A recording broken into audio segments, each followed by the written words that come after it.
ఈ దిన పత్రిక సువార్త 2 లేఖన భాగాలు మనం చూసినప్పుడు కాపరి అనేటటువంటి ఒక మాట, ఒక అంశం మనకు కనబడుతూ ఉన్నది. పాత నిబంధనలు మనము ఒకసారి చాలా విషయాలు ఉన్నప్పటికీ, అధ్యాయాలు ఉన్నప్పటికీ, ప్రస్తావనలు ఉన్నప్పటికీ, వాటన్నిటిని సారమును మనం గమనించినప్పుడు దేవుడు తనను తాను ఒక కాపరిగా ఆయన అభివర్ణించుకున్నారు. ప్రజలను గొర్రెలుగా పిలిచారు.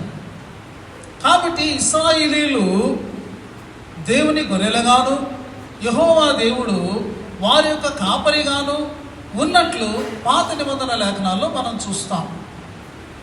ఉదాహరణకు యెహెజ్కేలు 34:31లో నా గొర్రెలను, నేను మేపుచున్న గొర్రెలను నాకు మీరు మనుష్యులు, నేను మీ దేవుడను, ఇదే ప్రభు అయిన యెహోవా వాక్కు అని ఖచ్చితంగా వ్రాయబడి ఉన్నది. కీర్తనాకారుడైనటువంటి ఆసాపు 80వ కీర్తన 1వ వచనంలో ఆయన రీతిగా పలుకుతూ ఉన్నాడండి. ఏమంటున్నాడంటే, ఇశ్రాయేలునకు కాపరి చెవియొగ్గుము, మందవలే యోసేపును నడిపించువాడా, కెరూబుల మీద ఆసీనుడై ఉన్నవాడా ప్రకాశింపము అని అంటున్నాడు. ఇశ్రాయేలునకు కాపరి, మందవలే యోసేపును నడిపించువాడుగా దేవుణ్ణి పిలుస్తూ ఉన్నాడు, ప్రార్థన చేస్తూ ఉన్నాడు, మా మీద ప్రకాశించు అని అభ్యర్థిస్తూ ఉన్నాడు దేవుణ్ణి. ఆసాపు భక్తుడు. అతడు తమ పితరులైనటువంటి ఇశ్రాయేలు యొక్క చరిత్రను ఆయన జ్ఞాపకం చేసుకుంటున్నాడు. 40 సంవత్సరాల కాలము ఇశ్రాయేలీలు వారు అరణ్య యాత్ర చేశారు.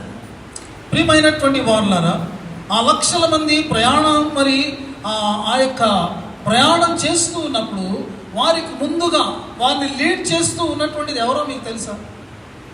ఒక్కసారి మనం జ్ఞాపకం చేసుకుంటే, దేవుని యొక్క నిబంధన మందసము అందరికంటే ముందు ఉండేది. యాజకులు దానిని తమ భుజముల మీద మోస్తూ ఉండేవారు. ఆ యొక్క మందసము మీద కెరూబులు, దేవుని యొక్క దూతలు కెరూబులు మరి ఉన్నారు. కాబట్టి కెరూబుల మీద నివసించువాడా అంటే మందసాన్ని జ్ఞాపకం చేసుకుంటున్నాడు.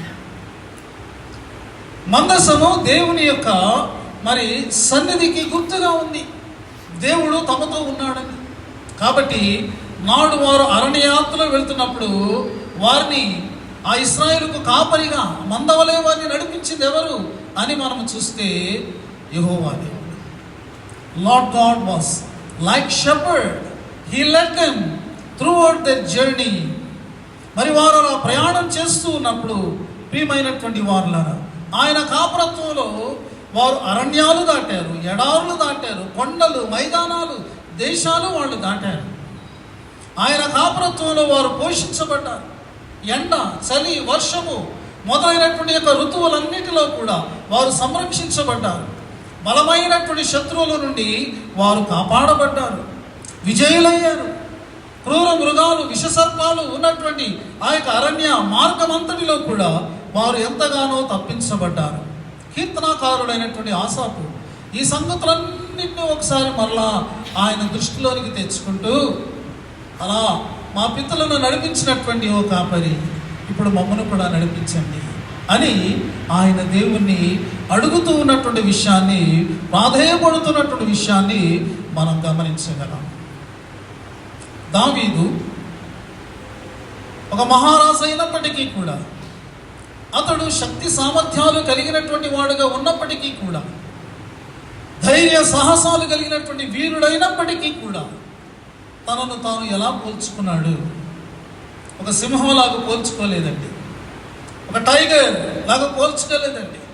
అతడు తను తాను ఎలా పోల్చుకున్నాడంటే ఒక గొర్రెగా పోల్చుకున్నాడు.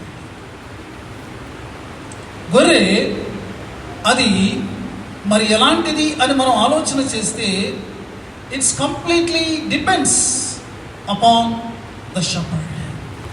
అది కాపరి మీద పూర్తిగా ఆధారపడేటటువంటిది.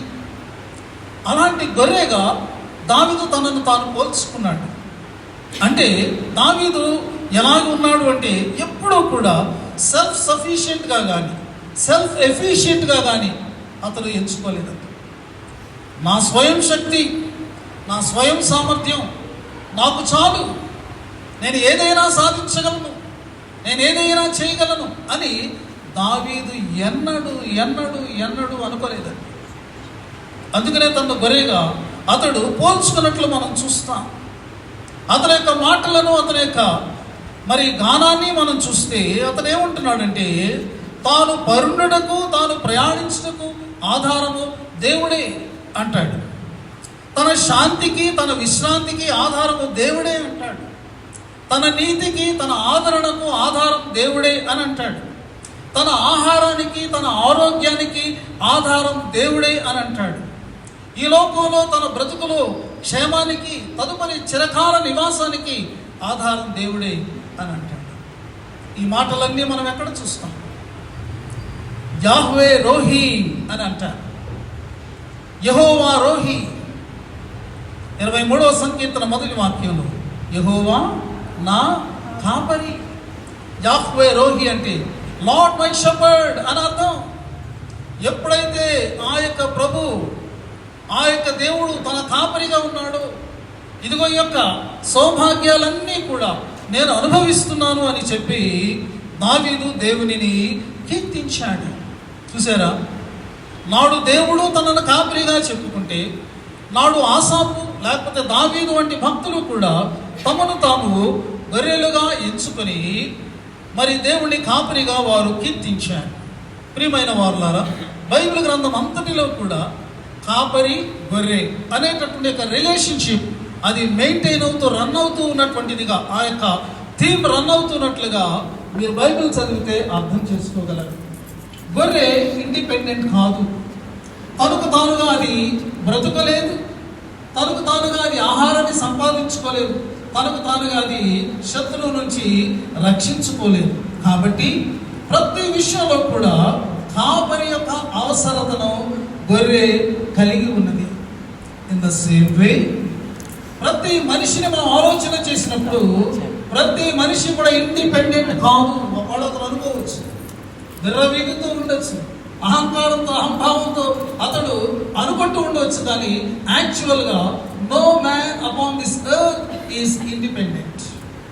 దేవుడిచ్చే గాలే అతను పీల్చుకోవాలి, దేవుడిస్తున్నటువంటి జలాన్నే తాగాలి, దేవుడిస్తున్నటువంటి ఆహారాన్ని, పంటలు పండేటటువంటి రీతిగా దేవుడు మరి భూమికి ఆయన సెలవు ఇచ్చాడు, దానినే తినాలి. కానీ మనిషి అనుకుంటాడు కొన్నిసార్లు నేను ఇండిపెండెంట్ అని, కానీ మనిషి ఇండిపెండెంట్ కాదు. ప్రతి విషయంలో అతనికి దేవుడు అవసరమై ఉన్నాడు. కాబట్టి మనిషికి దేవుని యొక్క అవసరత ఉంది అని తెలియచేయడానికి ఈ యొక్క గొర్రె కాపు యొక్క రిలేషన్షిప్ బైబిల్ అంతా రన్ అవుతున్నట్లు మనము చూడగలము. ప్రియమైనటువంటి వారులారా, కొత్త నిబంధనలోనికి మనం వచ్చినప్పుడు మన ప్రభు అయినటువంటి యేసుక్రీస్తు వారు మనం చదువుకున్న వాక్యంలో తనను తాను కాపరిగా పరిచయం చేసుకున్నారు. Jesus introduced himself as the shepherd. అయితే మనము చాలా ఫొటోస్లో మనం చూస్తాం, యేసు ప్రభు వారు ఒక చోట కూర్చుంటారు, ఆ కాపరి కనబట్టుకుని గొర్రెలన్నీ కూడా అక్కడ ఉంటాయి. కాబట్టి ఆ ఫోటో చూసి చాలామంది అనుకుంటారంటే యేసు ప్రభు గొర్రెలు కాసుకునేవాడు అని అనుకుంటారు. కానీ by occupation Jesus was not a shepherd. ఈ లోకంలో ఒక వృత్తి పరంగా మనం యేసును చూసినప్పుడు ఆయన ఎప్పుడూ కూడా గొర్రెలు కాయలేదండి. గొర్రెల్ని, మేకల్ని, పశువులు ఆయన ఎప్పుడు కాయలేదు. ఆయన ఆక్యుపేషన్ ఏంటో మనకు తెలుసు. యోసేపు వడ్రంగి. యేసు ప్రభును యూదులు ఏమన్నారంటే ఇతడు వడ్లవాని కుమారుడు కాడా అని చెప్పారు. యేసు ప్రభువు కూడా ఆయన వడ్రంగం చేసినట్లు మనము ఎరిగినటువంటి వారంగా ఉన్నాం. ఒకప్పుడు ఒక చోట నేను మరి ఒక చర్చి దగ్గర చెక్క పని చేస్తూ ఉంటుండగా ఆ యొక్క వర్క్ చేసినటువంటి వాడు, ఆ వుడ్ వర్క్ చేసినటువంటి వ్యక్తి చాలా ఆసక్తి ఇంట్రెస్టింగ్గా మాట్లాడుతూ ఉన్నాడు నాకు. సరే, ఇతను చక్కగా మాట్లాడుతున్నాడు కదా, ప్రభు గురించి 2 మాటలు చెబుదామని చెప్పి నేను మొదలుపెట్టగానే అతను వెంటనే అర్థం చేసుకుని అతను అన్నాడు, అయ్యా యేసు ప్రభు అంటే మాకు చాలా గౌరవం అండి, మాకు చాలా ఇష్టం అండి అన్నాడు. నాకు చాలా ఆనందం వేసింది. అంటే ఇతరులకు వ్యతిరేకించగలరు కాబట్టి ఈజీగా చెప్పొచ్చు అని. అప్పుడు అతడు, నేను అడిగాను, ఎందుకయ్యా యేసు ప్రభు అంటే నీకు గౌరవం, నీకు ఇష్టం అని అడిగితే అతను ఏమన్నాడంటే, యేసు ప్రభు మావాడేనండి, మేము చేసిన వృత్తే ఆయన కూడా చేశాడు, మేము కార్పెంటరు ఆయన కూడా కార్పెంటర్ అన్నాడు. అబ్బా భలే ఓన్ చేసుకున్నాడు యేసు ప్రభుని ఇతడు. నాకు చాలా ఆశ్చర్యం కలిగింది. ఆ తర్వాత బాబు నువ్వు యేసు ప్రభుని రక్షకునిగా చేర్చుకుని ఇంకా నువ్వు ధన్యుడు అవుతావని ఒక మాట చెప్పడానికి అవకాశం కలిగింది. కాబట్టి నేను ఇలా చెప్పడంలో ఉద్దేశం ఏమిటంటే, యేసు ప్రభు వారు ఆయన మామూలుగా గొర్రెల్ని కాయలేదు. ఆయన నజరేతులో తన ఇంట ఉన్నప్పుడు ఆయన చేసినటువంటి పని వడ్రంగమే. ఈ లోకంలో దేవుళ్ళని పోల్చేవాళ్ళు కొంతమంది ఉంటారు. ఏమంటే మీ దేవుడు మా దేవుడు సేమ్, మా దేవుడు గోవులు కాశాడు, మీ దేవుడు గొర్రెలు కాశాడు. విన్నారు ఎప్పుడైనా మీరు? కానీ అది వాస్తవం కాదు కదా. ఒకళ్ళు వాడు దేవుడు అని ఎంచుకున్నాడు, నిజంగా గోవులు కాశాడేమో, కానీ మన ప్రభు ఎప్పుడు గొర్రెలు కాయలేదు. అయినప్పటికీ కూడా ఈరోజు లేఖన భాగంలో మనం చూస్తే ఆయన తన బోధ వినేవారిని ఉద్దేశించి, మనుష్యులను ఉద్దేశించి, ప్రజలను ఉద్దేశించి ఆయన ఒక పోలికగా చెప్పినటువంటి మాట ఏంటంటే, నేను గొర్రెలకు కాపరిని అని చెప్పారు. యేసు ప్రభు వారు గొర్రెలకు కాపరిని అని చెప్పినప్పుడు సింపుల్గా ఐఎమ్ షెపర్డ్ అని చెప్పలేదు, కానీ దానికి ఒక ముందు ఒక మాటను ఆయన జోడించారు. ఏమన్నారంటే, నేను గొర్రెలకు మంచి కాపరి, ఐఎమ్ ద గుడ్ షెపర్డ్. దీనిని ఎన్నో రీతిలుగా మనము చెప్పుకోవచ్చు. ఆయన మంచి కాపరి, ఆయన నిజమైన కాపరి, ఆయన సమర్థుడైనటువంటి కాపరి, యోగ్యమైనటువంటి కాపరి. ఆయన లాంటి కాపరి ఎవరు కూడా లేరు అని చెప్పడానికి ఈ ఒక్క మాటను, దానికి ఎన్నైనా మనము పర్యాయ పదాలు చెప్పవచ్చు. పాత నిబంధనలో దేవుడు కాపరిగా ఆయన అభివర్ణించుకుంటూ ఏమేమి చేస్తానని దేవుడు చెప్పారో, ప్రియమైన వాళ్ళారా, సువార్తలలో యేసు క్రీస్తు ప్రభు యొక్క పరిచర్యలో అవన్నీ కూడా నెరవేరినట్లు మనం చూడగలం. మీరు దాన్ని కంపేర్ చేసుకోవచ్చు. ఇప్పుడు దాన్ని నేను చెప్పలేను. ఎహెచ్కేల్ 34వ అధ్యాయం తీయకండి, దాన్ని మీరు ఇంటికి వెళ్ళి చదువుకుంటే సువార్తలలో యేసు ప్రభు చేసినటువంటి కార్యములన్నీ, పరిచర్య అంతట్లో కూడా అది చక్కగా నెరవేరినట్లు మనము చూడగలము. అయితే యేసు ప్రభు వారు మరి ఇక్కడ ఏమంటున్నారు? 16వ వచనంలో మనం చదువుకున్న 16వ వచనంలో ఏమంటున్నారంటే, ఇదిగో ఈ దొడ్డివి కాని వేరే గొర్రెలను నాకు కలవు, వాటిని కూడా నేను తోడుకుని రావలేను, అవి నా స్వరము వినును, అప్పుడు మంద ఒక్కటియు గొర్రెల కాపరి ఒక్కడును అగును అని ప్రభువారు అంటున్నారు.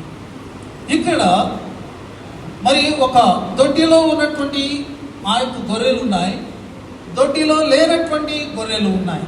ఆ ఫోల్డ్లో ఉన్నటువంటి గొర్రెలు, ఫోల్డ్లో లేనటువంటి గొర్రెలు ఉన్నాయి. మనము మరి దొడ్డికి చెందినటువంటి గొర్రెలుగా ఉన్నటువంటి వారు ఎవరు అని మనం ఆలోచన చేస్తే ఇశ్రాయేలీయులు అన్నమాట. మరి చెందనటువంటి గొర్రెలు అంటే యూదులు కానటువంటి ప్రపంచంలో ఉన్నటువంటి వారందరూ అని.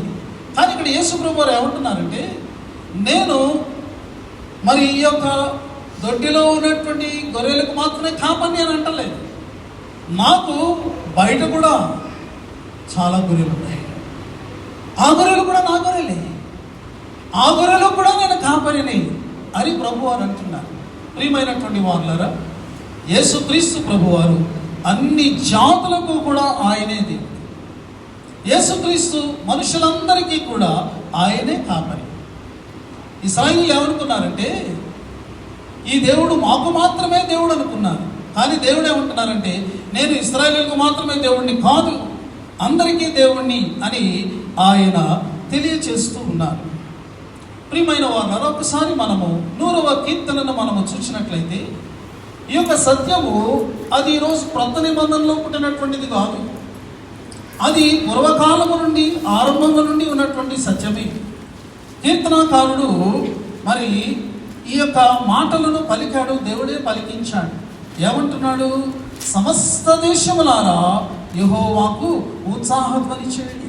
సమస్త దేశములు, ఈ ప్రపంచంలో ఉన్నటువంటి every country, every nation, every people అందరూ కూడా ఏం చేయాలంటే యెహోవాకు ఉత్సాహధ్వని చేయాలంట. ఎందుకు చేయాలి? 3వ వచనంలో అంటున్నాడు, యెహోవాయే దేవుడని తెలుసుకోండి. He is only God. He's God to every country. ఆయనే సమస్త దేశములకు దేవుడు, సమస్త ప్రజలకు ఆయనే దేవుడు. కాబట్టి సమస్త దేశములారా ఆయనను దేవుడని తెలుసుకొనండి.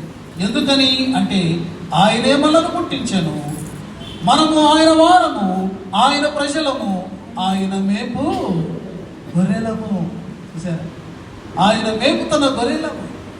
ఆయన మనల్ని మేపుతున్నాడు, మనల్ని పోషిస్తున్నాడు, మనల్ని సంరక్షిస్తున్నాడు అని చెప్పి ఎంతగానో మరి అక్కడ చెప్పబడినటువంటి సత్యాన్ని మనం చూస్తున్నాం.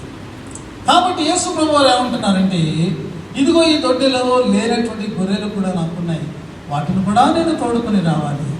ఒక్క మంద, ఒక్క కాపరి. Only one flock, one fold and one shepherd. ఎంత గొప్ప సత్యాన్ని మనము తెలుసుకుంటూ ఉన్నాము. ప్రియమైనటువంటి వారులారా, ఇశ్రాయేలీయులు కానటువంటి మనకు ఇది ఒక గొప్ప సందేశం. This is the good news to all of us especially. This is also a great news. ఎంత గొప్ప సందేశం, మనం ఆనందించి దేవుణ్ణి స్తుతించడానికి.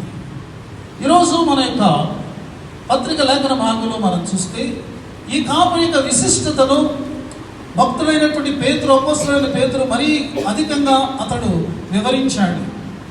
ఈ కాపరి కేవలము ఈ లోకంలో మనం జీవిస్తూ ఉండగా భౌతికంగా మనను కాపాడేవాడు మాత్రమేనా, లేక ఈ లోక మరి విషయాలు ఆయన మనకు చక్కని సౌకర్యాలు మాత్రమే అనుగ్రహించేటటువంటి అంతవరకే పరిమితమై ఉన్నవాడా అని మనం ప్రశ్నించుకుంటే, ఆయన ఏమంటున్నాడంటే పేతురు గారు 2వ అధ్యాయము 25వ వచనంలో, ఆయన మీ ఆత్మల కాపరి. He is the shepherd of your souls. Not only your body, not only for the worldly needs. He is the shepherd of your soul. ఆత్మల కాపలా కాయగలిగిన వాడు ఎవరున్నారండి ఈ లోకంలో? ఈ కాపరి అనేటటువంటి అంశం నాకు తెలిసినంత వరకు పరిశుద్ధ గ్రంథమైన బైబిల్లో మాత్రమే ఉంది. అద్భుతమైనటువంటి relationship. You have a shepherd. He is a shepherd of your soul. గుర్తుపెట్టుకో, నీకు కాపరి ఉన్నాడు విశ్వాసి. ఆయన ఈ లోకంలో నిన్ను చూసుకుంటాడు. ఈ లోకం మాత్రమే కాదు, ఆయన నీ ఆత్మ యొక్క కాపరి. నా గొర్రెలు నా చేతుల్లో ఉన్నాయి, నా చేతిలో నుండి వాటిని ఎవ్వడు కూడా అపహరించలేడు అని యేసు ప్రభు వారు చెప్పారు. చూసారా, you are in the hands of your shepherd. నీ యొక్క కాపరి చేతిలో నీవు ఉన్నావు. ఆయన నీ ఆత్మకు కూడా కాపరిగా ఉన్నాడు. ఎంత అద్భుతం! దీనినే యోహాను వర్ణిస్తూ వివరిస్తూ ప్రకటన గ్రంథంలో ఏమంటే 7వ అధ్యాయంలో, గొర్రె పిల్ల కాపరి అయి the lamb becomes the shepherd. ఇదిగో మిమ్మును జీవజలముల బుగ్గల యొద్దకు ఆయన నడిపిస్తాడు. He will lead you to the fountain of life. ఆయన ఇదిగో నీ యొక్క తృష్ణను తీరుస్తాడు. ఇక నీవెన్నడూ తప్పికొను. నీ యొక్క కన్నీటి బాష్ప బిందువులన్నింటినీ ఆయన తుడిచి వేస్తాడు. నిత్యమైనటువంటి ఆదరణను ఆయన ఇస్తాడు అని చెప్పాడు. అది ఇక్కడ జరిగేటటువంటిది కాదు. ఈ లోకము దాటిన తరువాత జరగబోతున్నటువంటి దానిని ఆల్రెడీ చూసిన వాడే యోహాని మాటలు పలుకుతున్నాడు. పేతురు పత్రికలో, మొదటి పత్రిక 2వ అధ్యాయంలో మన వాక్య భాగంలో పేతురు మరి యేసు ప్రభు వారి యొక్క వ్యక్తిత్వాన్ని ఎంత చక్కగా వర్ణిస్తున్నాడో మనం చూడవచ్చు. ఆయన ఏమంటున్నాడు అంటే 22వ వచనంలో, ఆయన పాపము చేయలేదు. విశ్వాసి, నీ కాపరి పరిశుద్ధుడైనటువంటి కాపరి. ఆయన జీవితంలో ఎన్నడూ కూడా ఏ పాపమును కూడా ఆయన ఎరుగనటువంటి వాడుగా ఉన్నాడు. పాపము చేయటకు ఆయన భయంకరంగా శోధించబడ్డాడు, ప్రేరేపించబడ్డాడు, ఎంతో అధికముగా ఆయన రెచ్చగొట్టబడ్డాడు. సిలువ దగ్గర అయితే అధికంగా మనం చూడవచ్చు. అయినను కూడా ఆయన నోటను ఏ కపటము కూడా కనబడలేదు. ఆయన దూషించబడి బదులు దూషించలేదు. శ్రమ పెట్టబడి దేవునికే అప్పగించుకున్నాడు, కానీ న్యాయం కొరకు ఆయన ఫైట్ చేయలేదు. Remember, your shepherd is Holi. ఎంత అద్భుతమండి, ఎంత అదృష్టమండి. మనము నమ్మినవాడు, మనం వెంబడించేటటువంటి వాడు ఎవరు ఆయనలో వంక పెట్టడానికి లేదండి.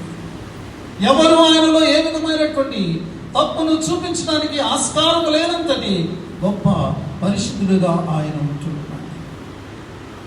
ఇంకా ఆయన యొక్క మరి వ్యక్తిత్వాన్ని మాత్రమే కాకుండా ఆయన కాపరత్వంలో ఆయన జరిగించినటువంటి వాటిని కూడా పేతురు వర్ణిస్తూ 21వ వచనంలో ఏమంటాడంటే, ఆయన మన కొరకు బాధను అనుభవించినటువంటి కాపరి. నీ కొరకు ఆయన బాధను అనుభవించినవాడు. 24వ వచనంలో మనం చూస్తే, మన స్వస్థత కొరకు గాయములు పొందినటువంటి కాపరి. The shepherd who is wounded for us that we may be healed. మన ఆత్మలో కానీ, మన శరీరంలో కానీ, మన యొక్క మనస్సులో కానీ కలిగినటువంటి ప్రతి గాయాన్ని, అది మనం చేసుకున్నా లేకపోతే ఎలా జరిగినా, దానిని స్వస్థపరచడానికి గాయపడినటువంటి కాపరి. 24వ వచనంలో అంటాడు, మన పాపములను మ్రాను మీద మోసుకునేటువంటి కాపరి. Who carried our sins. మన పాపములన్నిటినీ కూడా ఆయన తన మీద వేసుకున్నాడు, మ్రాను మీద మోసుకున్నాడు, ఆయన మరణించాడు. యోహాను సువార్తికుడు అంటాడు 10వ అధ్యాయంలో 18వ వచనంలో, ఆయన ఎలాంటి కాపరి అంటే తన ప్రాణాన్ని పెట్టే కాపరి, తన ప్రాణాన్ని తిరిగి తీసుకోగలిగినటువంటి కాపరి, అలాంటి అధికారం కలిగినటువంటి కాపరి. ఆయన పునరుద్ధానుడయ్యాడు మరణించి. నీ కాపరి జీవము కలిగినటువంటి కాపరి. యోహాను సువార్త 10వ అధ్యాయము 10వ వచనం 8వ వచనం ప్రకారంగా ఆయన మనకు ప్రసాదించేది ఏమిటంటే సమృద్ధి జీవం, అబండెంట్ లైఫ్. ఆయన మనకు ప్రసాదించేది ఏమిటంటే నిత్య జీవం, ఇటర్నల్ లైఫ్. ఈ మాటలు ఎప్పుడైనా ఎవరైనా ఎక్కడైనా పలికారా? ఇలాంటి వాగ్దానం ఎవరైనా చేశారా? నీ కాపరి నీకు చేస్తూ ఉన్నాడు. ఆయన నీ ముందర నడుస్తూ ఉన్నాడు. ఆయన హస్తములు నీ చుట్టూ ఆయన ఉంచి ఉన్నాడు. ప్రియమైన వారులారా, ఇంతగా ఎందుకు ఆయన చేశాడు? అసలు ఇదంతా ఎందుకు చేశాడు ఆలోచించారా? ఈ కాపరి గురించి మనం ఆలోచన చేస్తుంటే, వింటుంటే మనకెంతో ఆనందం కలుగుతుంది, మనకెంతో గొప్ప భావం కలుగుతుంది. కానీ ఇక్కడ మన యొక్క రెస్పాన్స్ ఉంది. What is the reason? Why did he do all these things? ఇవన్నీ కూడా ఎందుకు చేశాడు అంటే పేతురు దాన్ని మనకు తెలియజేస్తున్నాడు. ఒక 2 ఇంపార్టెంట్ కారణాన్ని ఆయన చెప్తున్నాడు. మనం గమనించినట్లయితే 24వ వచనంలో ఏమంటున్నాడంటే, మనము మన పాపల విషయమై చనిపోవాలి అని. రెండవది, మనము నీతి విషయమై జీవించాలి అని. 2 అనుభవాలు ఈ కాపుని వెంబడించేటటువంటి విశ్వాసి కలిగి ఉంటాడు. నిజంగా వెంబడిస్తున్నట్టే. ఒకటి ఏంటంటే మరణం, రెండవది ఏంటంటే పునరుత్థానం. మరణంలో అతడు తన పాపల విషయమై మరణిస్తాడు. భౌతికంగా జీవిస్తూనే ఉంటాడు, కానీ తన పాత జీవితానికి, తన పాప జీవితానికి, తన ప్రాచీన జీవితానికి, తన అవిధేయ జీవితానికి, తన అందమయమైనటువంటి జీవితానికి, తన అహంకార జీవితానికి అతను మరణించాడు. అతను ఇంకా అలా కనపడ్డు. గతం, దట్ ఈస్ బిఫోర్ క్రైస్ట్. అది క్రీస్తుకు ముందు, క్రీస్తు లేనప్పుడు జీవితం అది. కానీ ఇప్పుడు అతడు పునరుద్ధానుడయ్యాడు, లేచాడు, మార్పు పొందాడు. అతనికి జీవితంలో ఇప్పుడు కనబడేటటువంటిది నీతి మాత్రమే. ఈ నీతిగా జీవించడానికి అతడు తిరిగి లేచాడు. కాపరి గురించి మాట్లాడుతూ దావీదు ఏమంటాడంటే, ఆయన తన నామమును బట్టి నీతి మార్గాల్లో నడవకుండా యెహోవా నా కాపురం చప్పట్లు కొడితే మనం వెళ్ళి భయంకరమైనటువంటి నాశనంలో పడతాం. కాబట్టి నీతిగా జీవించు నిమిత్తము ఆయన ఈ కాపురత్వాన్ని చేశాడని మనం తెలుసుకుంటూ ఉన్నాం. నిజ క్రైస్తవుని జీవితంలో ఇవి ప్రస్ఫుటమవుతాయి. సంగమా, మందలో చేరని గొర్రెలు ఎన్నో ఉన్నాయి. కాపరి ఆ గొర్రెలకు బాగా తెలుసు. కానీ ఆయన కాపరత్వంలో వారికి చేరడానికి ఇష్టం లేదు. ఆయన అధికారం క్రిందికి రావడానికి వారికి ఇష్టం లేదు. ఆయన యొక్క దుడ్డుకర్ర దండం యొక్క శిక్షణలోనికి, ఆ క్రమశిక్షణలోనికి రావడం ఇష్టం లేదు. పాడుతూ ఉంటారు, నా గిన్నె నిండి పొల్లుతుంది, నా యొక్క శత్రువులకు భోజనం సిద్ధపరుస్తాడు. ఈ మాటలన్నీ ఉన్నాయి, కానీ వారు కాపరి వెంబడి లేరు. ఉదయకాలము మనం పరీక్షించుకోవాల్సినటువంటి విషయం ఏంటంటే, ఆ కాపరి వెంట మనం ఉన్నామా లేదా అనేటటువంటి. క్రైస్తవులు అనబడేవారు అందరూ కూడా క్రీస్తుకు చెందిన వారు కాదండి. నో. ఎవరైతే యథార్థమైనటువంటి భక్తితో క్రీస్తునందు విశ్వాసం ఉంచారో, ఎవరైతే సంపూర్తిగా ఆయనకు విధేయులయ్యారో, వారు మాత్రమే క్రీస్తుకు చెందిన వారు. Do you belong to Christ? That is the question. యేసుక్రీస్తు ఏమంటారో తెలుసా? నా మంద, నా గొర్రెలు అని అంటారు. ఎవరిని అంటే తన మందను మాత్రమే. ఎవరంటే తన మందలో చేరినటువంటి గొర్రెలను మాత్రమే. ఈ మందలో చేరకుండా బయట తిరుగుతూ యేసుప్రభు నా దేవుడు, యేసుప్రభు నా దేవుడు అని చెప్పుకునేటటువంటి వారు చాలా మంది ఉండొచ్చు. ఆయన ఏమంటాడో తెలుసా? వాళ్ళెవరో నాకు తెలియదు అంటాడు. వారెవరో నేను ఎరుగను అని అంటాడు ఆయన. కాబట్టి కాపని గురించినటువంటి అంశము చాలా ఆనందకరమైనది అయినప్పటికీ కూడా you must be in the flock. ఆయన గొర్రెగా ఆయన మందలో చేరినటువంటి వారముగా ఉండాల్సినటువంటి అవసరత ఎంతైనా ఉంది అని మనం తెలుసుకోవాలి. మరి ఆ పిలుపులోని ఉన్నావా? ప్రియమైన వారులారా, ఇది సోషల్ మీడియాలో మనం చూస్తూ ఉంటే క్రైస్తవులు ఎలాగ అపహరించబడుతున్నారంటే గొర్రెలుగా అపహరించబడుతున్నారు. ఒక అమూల్యమైన స్థానం గొర్రె స్థానం. మనకంటూ ఒక కాపరి ఉన్నాడు, మనకంటూ ఒక దేవుడు ఉన్నాడు. ఆయన మన విషయాలన్నీ చూసుకుంటాడు. అయినప్పటికీ కూడా ఈ యొక్క సత్యాన్ని ఎరిగినటువంటి వారు గొర్రెలుగా మనను అపహసిస్తూ ఏమంటారంటే, వీళ్ళు వెర్రి గొర్రెలు, గుడ్డి గొర్రెలు అని అంటూ ఉన్నారు.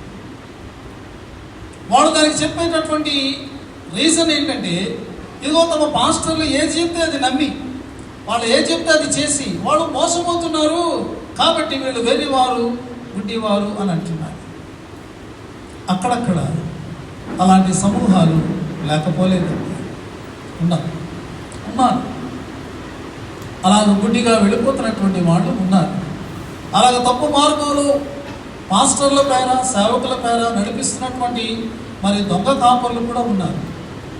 వారిని బట్టి నిజమైనటువంటి సంఘాలకు, కాపర్లకు చాలా మరి చేటు కలుగుతుంది అనేటటువంటిది వాస్తవమే. ఇది చాలా దుఃఖకరమైనటువంటి విషయం. అయితే ఇలాంటి పరిస్థితులు ఒక క్రైస్తవ్యంలో మాత్రమే ఉన్నాయా? మరి తమను నడిపించేటటువంటి గురువులు, నాయకులు, సన్యాసులు, బోధకులను గుడ్డిగా నమ్మి వెళ్ళిపోతున్నటువంటి సమూహాలు ఇంకా ప్రపంచంలో ఎక్కడా లేదా? క్రైస్తవులు ఒక్కళ్ళని అపహసించడానికి కారణం ఏంటి? అందరిలో కూడా ఇలాంటి పరిస్థితులు ఉన్నాయి అని మనము తెలుసుకోవాల్సినటువంటి వారంగా ఉన్నాం. ప్రియమైనటువంటి వారులారా, అయితే నిజమైనటువంటి క్రైస్తవుడు ఒక వెర్రివాడా, ఒక అమాయకుడా, ఏమీ తెలియకుండా ఏం చెప్తే దాన్ని నమ్మేసేటటువంటి వాడా? కాదు అని బైబిల్ గ్రంథం తెలియజేస్తుంది. మనం అన్ని రిఫరెన్సెస్ మనం తెరిచి చూడలేం, కానీ ఓన్లీ నేను చెప్తాను, మీరు జ్ఞాపకం పెట్టుకోండి. పేతురు మొదటి పత్రిక 1:2 ఏమంటాడంటే, క్రైస్తవులు, నిజమైనటువంటి క్రైస్తవులు అనుభవ జ్ఞానము కలిగినటువంటి వారు. అరువు తెచ్చుకున్నటువంటి జ్ఞానం కాదు ఇది. ఎవడో చెప్తే ఊహో నిజం కాబోలు అని నమ్మినటువంటి జ్ఞానం కాదు. వారి యొక్క వ్యక్తిగత జీవితంలో వాళ్ళు అనుభవంతో వాళ్ళు తెలుసుకున్నటువంటి సత్యం. కాబట్టి వాళ్ళు వెర్రివారు ఎలా అవుతారు? అమాయకులు ఎలా అవుతారు? మోసపోతున్నటువంటి వారు ఎలా అవుతారు? క్రైస్తవ్యం అనేటటువంటిది ఒక అనుభవం అండి. అది క్రీస్తుతోడి అనుభవం. That is experiencing the power and the love and the grace and the salvation of lord Jesus Christ. రెండవది, మనం చూసినప్పుడు ఒక నిజ క్రైస్తవుడు గుడ్డివాడు అవుతాడా? అంధుడు అవుతాడా? కాదండి. పౌలు భక్తుడు రాస్తాడు ఎఫెసీ పత్రిక 1:17 ఏమంటాడంటే, ఒక నిజ క్రైస్తవుని యొక్క మనోనేత్రములు వెలిగించబడ్డాయి. అతనికి ఆత్మీయమైనటువంటి దృష్టి కలిగింది. సాధారణమైనటువంటి మానవుడు చూడలేనటువంటి వాటిని అతడు దేవుడిచ్చేటువంటి ఆత్మీయ కన్నులతో అతడు చూడగలడు. దేవుని సంగతులను అతడు అర్థం చేసుకోగలడు. కనబడనటువంటి పరలోకాన్ని అతడు తన హృదయంలో నింపుకోగలడు. దేవుని యొక్క గుణగణాలను చూడగలడు. ఆ గుణగణాలను తనలో ఒక్కొక్కటిగా అతడు చక్కగా అమర్చుకోగలిగినటువంటి వాడు. కాబట్టి నిజ క్రైస్తవుల జీవితంలో ఈ దౌర్భాగ్యమైనటువంటి వెర్రితనము కానీ గుడ్డితనము కానీ లేదని మనం తెలుసుకోవాలి. ప్రియమైనటువంటి వాళ్ళారా, తమ సంఘాన్ని నడిపిస్తున్నటువంటి సేవకులను, మాస్టర్ గారులను మరి మనము దైవజనులుగా భావించి సన్మానించవచ్చు. మనం చేసేటటువంటి పని అది. ఆయన ద్వారా బోధించబడుతున్నటువంటి మాటలు దేవుని యొక్క మాటలుగా మనం అంగీకరించవచ్చు. దేవుడు మనకు అలాంటి ఏర్పాటు చేశాడు. కానీ ఒక నిజ క్రైస్తవుని జీవితంలో నిజమైనటువంటి కాపరి మాస్టర్ గారు గారు తమ నడిపించే సేవకుడు కాదు, తన కొరకు ప్రాణం పెట్టినటువంటి యేసుక్రీస్తు మాత్రమే. అందుకనే the lord is my shepherd, Jesus is our good shepherd. ఆయన మాత్రమేనండి, ఆయన మాత్రమే మన ఆత్మల కాపరి. కాబట్టి యేసుక్రీస్తును యథార్థంగా వెంబడించేటటువంటి వాడు ఎప్పుడూ కూడా మోసపోడు, నష్టపోడు, తన గమ్యాన్ని తప్పిపోడు. నీ ఆత్మల కాపరి, నీ ఆత్మైక కాపరి నీకు తోడుగా ఉన్నాడు సంఘమా. ఇంతకంటే గొప్ప సందేశం మనకేం కావాలి చెప్పండి. ఆయన నీ యొక్క భౌతికమైన స్థితిని మాత్రమే కాదు, నీ ప్రస్తుత స్థితిని మాత్రమే కాదు, నీ యొక్క భవిష్యత్ జీవితం అంతటిని ఈ లోకం దాటిన తర్వాత కూడా ఆయన నీ చేయి పట్టి నీ ముందరుండి నేను నడిపిస్తాను. కాబట్టి మనము ఏమి చేయవలసి ఉన్నది? కీర్తనకారుడు చెప్పినటువంటి మాటలు మనము చదువుకుంటే 95వ కీర్తనలోకి మనం వెళ్ళినట్లయితే 2 మాటలు మనం చదివి ముగించుకున్నాం. 95వ కీర్తనలో ఏమంటాడు? 6వ వచనం, ఆయన మన దేవుడు, మనము ఆయన పాలించు ప్రజలము, ఆయన మేపు గొర్రెలము. కాబట్టి మనం ఏం చేయాలి? రండి యెహోవాను గూర్చి ఉత్సాహధ్వని చేయుదము, మన రక్షణ దుర్గమును బట్టి సంతోషగానము చేయుదము. రండి ఆ ప్రభువును మనము స్తుతిద్దాం. రండి మన కాపరిని బట్టి మనం ఉత్సాహధ్వని చేద్దాం. ఆయన మనకిచ్చినటువంటి రక్షణను బట్టి, రక్షణ దుర్గముగా మన ఆత్మకు ఆయన ఉన్న కారణాన్ని బట్టి ఆయన సన్నిధానానికి మనం వద్దాం. మరి కృతజ్ఞతాస్తుతులతో ఆయన సన్నిధానానికి వద్దాం. కీర్తనలు పాడుతూ మనము ఆయన యొక్క ఆవరణలోనికి మనం వద్దాం. ప్రియమైన మానవులు, ఇంత గొప్ప కాపుని కలిగినటువంటి మనము ధన్యులుగా ఉన్నామని మనం జ్ఞాపకం చేసుకుంటాం. మరి ఒకసారి ఆ యొక్క స్థానాన్ని మనం బదులుపరచుకుంటాం. ఉదయ కాలము ఆ ప్రభు యొక్క బలయోధని చేరుతాం. పరిశుద్ధాత్మ దేవుడు అలాంటి కృపను మనందరికీ నిండుగా అనుగ్రహించుగాక. ఆమేన్.